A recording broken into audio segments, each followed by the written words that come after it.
Hello guys, how are you? I hope you all are doing well and staying safe. अब हम chapter शुरू कर रहे हैं, chapter 4 carbon and its compound का। तो इसका जो कुछ बेसिक सी बात थी वो मैंने एक प्रीवियस वीडियो में बता दी थी। अब हम पढ़ेंगे एलोट्रोप्स ऑफ कार्बन के बारे में, और एलोट्रोप्स क्या होते हैं, एलोट्रोपी क्या होती है, ये सब चीज़ें पढ़ेंगे। एलोट्रोप्स क्या होते हैं कि एलिमेंट जो है एक एलोट्रोप्स एक ऐसी प्रॉपर्टी होती है एलिमेंट की, जिससे कि एलिमेंट जो है वो दो या दो से ज़्यादा फॉर्म में डिफरेंट डिफरेंट फॉर्म में एग्जिस्ट कर सकता है। और इस प्रॉपर्टी को क्या बोलते हैं? एलोट्रोपी। और जो ये एलिमेंट फॉर्म हो रहे हैं डिफरेंट डिफरेंट फॉर्म के अंदर, उनको हम बोलते हैं एलोट्रोप्स। और जो ये प्रॉपर्टी है कि वो इस फॉर्म में एग्जिस्ट कर सकते हैं, वो होती है एलोट्रोपी। एलोट्रोपी का मतलब ही क्या, एलोट्रोप्स का मतलब क्या होता है कि स्ट्रक्चर के अंदर कुछ मॉडिफाई कर देना, मतलब स्ट्रक्चर को कुछ चेंज कर देना, क्या कहलाता है? एलोट्रोप्स कहलाता है। सबसे पहला हम इसके अंदर एलोट्रोप्स आते हैं, तीन एलोट्रोप्स हम पढ़ेंगे, डायमंड, ग्रेफाइट और फ्लोरेंस। तीन एलोट्रोप्स है कार्बन के। तो सबसे पहले हम पढ़ेंगे डायमंड के बारे में।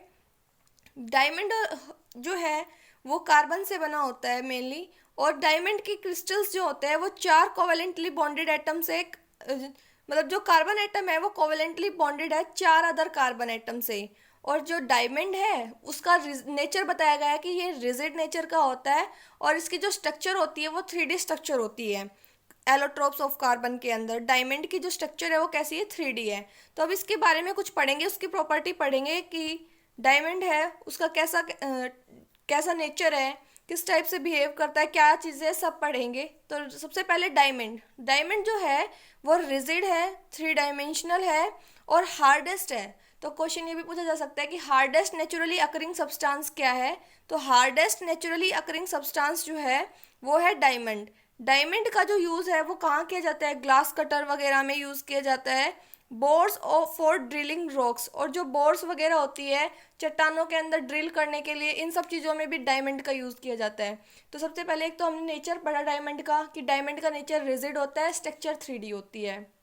उसके बाद ये पढ़ा कि जो डायमंड होता है वो 3D structure sorry hardest naturally occurring substance होता है। कौन? डायमंड। जो डायमंड है वो कहाँ कहाँ यूज़ होता है, इसके यूजेस हमने देखे तो कहाँ यूज़ होता है? एक तो ग्लास कटर के अंदर यूज़ होता है, दूसरा bores for drilling rocks, bores for drilling rocks, कि रॉक्स को ड्रिल वगैरह करने के लिए यूज़ होता है। तीन चीज़ें पढ़ी। अब है कि इसका नेचर रिजिड होता है, तो रिजिडिटी के कारण बताया गया कि रिजिड नेचर होने के कारण इसके अंदर बॉन्डिंग कैसी होती है? कोवेलेंट बॉन्डिंग होती है। And melting point of diamond is very high which is the order of 3500 degree Celsius. वैसे देखा जाए तो मोस्टली क्या होता है कि कोवेलेंट बॉन्डिंग जो होती है, कोवेलेंट बॉन्ड के अंदर जो मेल्टिंग पॉइंट जो होता है वो कम होता है, क्योंकि इसके अंदर जो फोर्स ऑफ अट्रैक्शन होती है ना वो कम होती है। लेकिन डायमंड के अंदर क्या है? डायमंड एक एक्सेप्शनल केस है, इसमें बता रखा है कि रिजिड नेचर होने के कारण, और रिजिड नेचर हो गया तो क्या हो गया? सॉलिड मीन्स पार्टिकल्स बहुत ही पास पास हो गई, पास पास होने के कारण जो फोर्स ऑफ अट्रैक्शन हो गई वो स्ट्रांग हो गई, और इसीलिए इसका जो मेल्टिंग और बॉइलिंग पॉइंट है वो ज़्यादा है।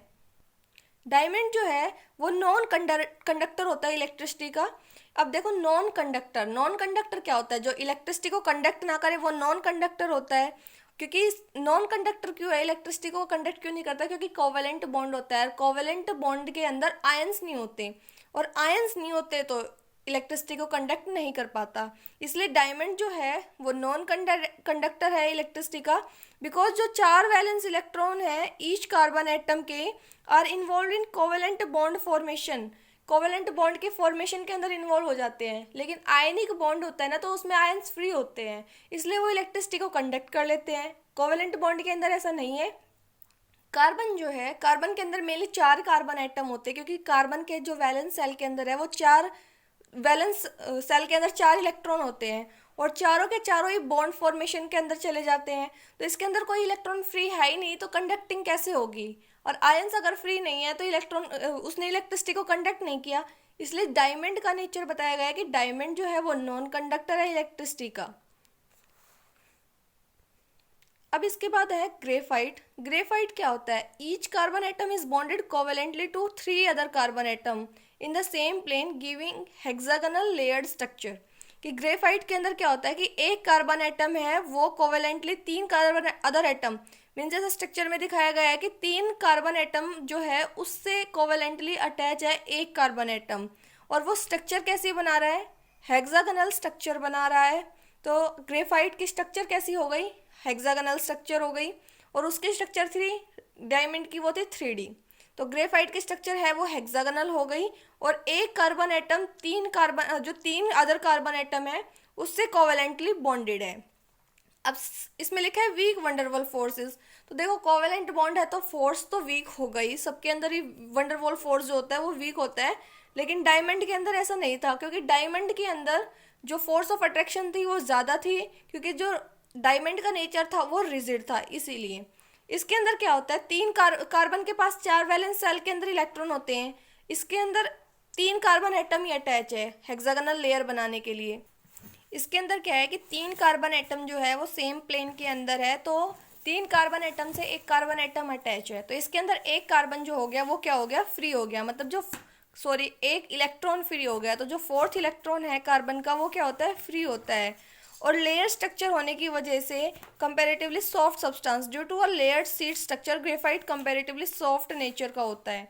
तो हमने पढ़ा था डायमंड जो है वो रिजिड नेचर का है, और जो ग्रेफाइट है वो कैसे नेचर का है, सॉफ्ट नेचर का है।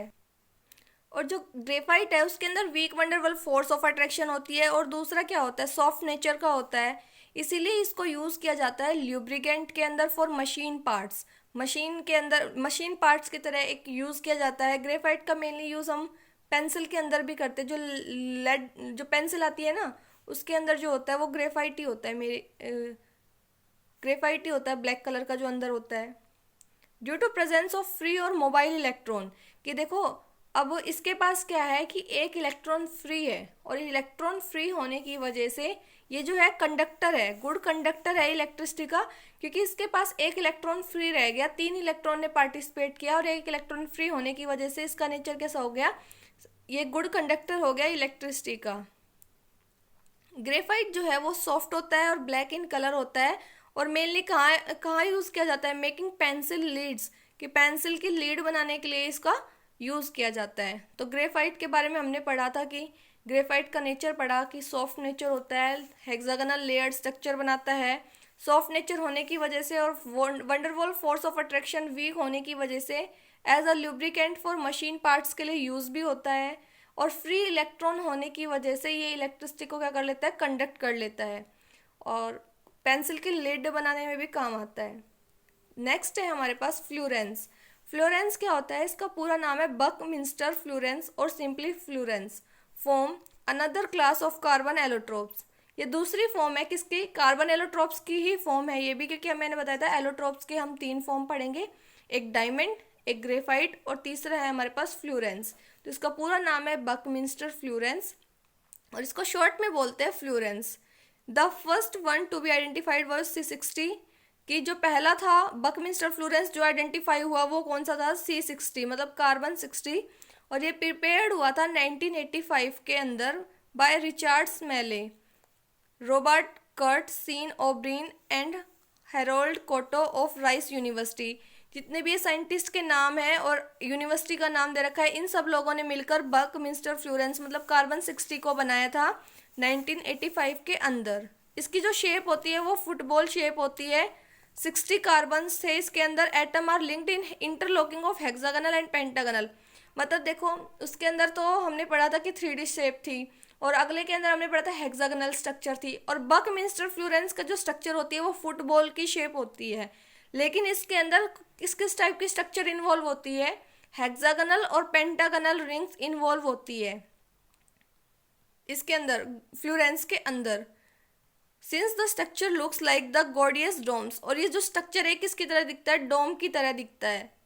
बस इसके अंदर यही है फ्लोरेंस के अंदर कुछ ज़्यादा नहीं है, कि इसकी शेप याद रख लो और कौन कौन सी लेयर से मतलब हेक्सागोनल और पेंटागोनल से मिलके बना है, 1985 में प्रिपेयर हुआ, और कौन सा कार्बन, C60 कार्बन।